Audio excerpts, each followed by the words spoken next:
आपका favourite serial ये रिश्ता क्या कहलाता है कि अपकमिंग शो में आप देखेंगी कि अभीरा बेकसूर साबित हो जाती है और अभीरा को बेकसूर साबित अरमान ही करवाता है, क्योंकि कोर्ट में अरमान ऐसे सबूत पेश करता है जिसके बाद अभीरा को बेगुनाह साबित कर देते हैं और अरमान उसे घर ले आता है।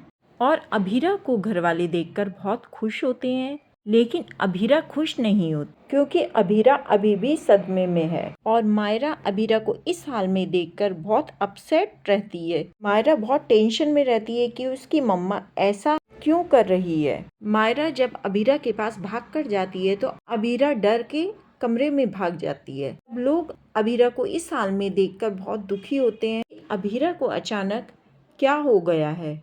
अभीरा के आने पर तो सब लोग उसका स्वागत करने पे लगे रहते हैं, लेकिन वह खामोश रहती है और किसी की तरफ आंख उठाकर भी नहीं देखना चाहती।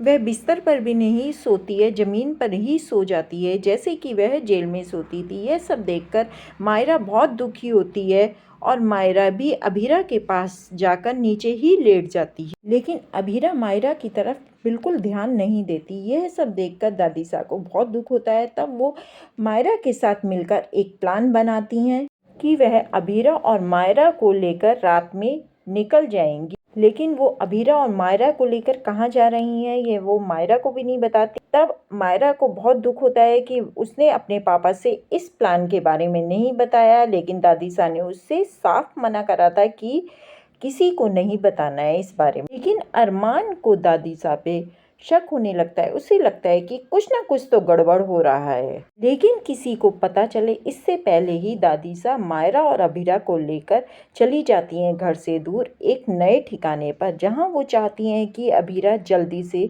जल्दी ठीक हो जाए। दादी सा उसे नए ठिकाने पर तो ले जाती हैं अभीरा को, लेकिन अभीरा को जैसे ही धूप दिखती है वहाँ पर, धूप को देखकर अभीरा घबरा जाती है और इधर उधर भागने लगती है और वहाँ उसका अचानक एक्सीडेंट होने वाला होता है। लेकिन अभीरा बाल बाल बच जाती है क्योंकि वहाँ मायरा और दादी सा पहुँच जाती हैं और अभीरा को बचा लेती हैं। अब वहीं दूसरी तरफ गीतांजलि अरमान का ऐसा बर्ताव देखकर और अभीरा की तरफ उसका लगाव देखकर वो अपसेट रहती है और अरमान से नज़दीकियां बढ़ाने की कोशिश करती रहती है। गीतांजलि के मन में चलता रहता है कि वो हनीमून प्लान करे, इससे अरमान उसकी तरफ अट्रैक्ट हो। लेकिन अरमान को जब इस बात का पता चलता है तो वो पूरा का पूरा गुस्सा गीतांजलि पर निकालता है। गीतांजलि से कहता है कि एक तरफ तो उसे मायरा और अभीरा की चिंता है और दूसरी तरफ तुम हनीमून की प्लानिंग कर रही हो। लेकिन दोस्तों इसी बीच में आ जाती है विद्या। विद्या अरमान को समझाती है कि तुम गीतांजलि के पति हो और तुम्हें अपना पति धर्म निभाना चाहिए। दोस्तों यहाँ विद्या पूरी तरह से बदल चुकी है। कहाँ तो वो चाहती थी कि अभीरा ही उसकी बहू रहे, लेकिन अब वह गीतांजलि को पसंद करने लगी है।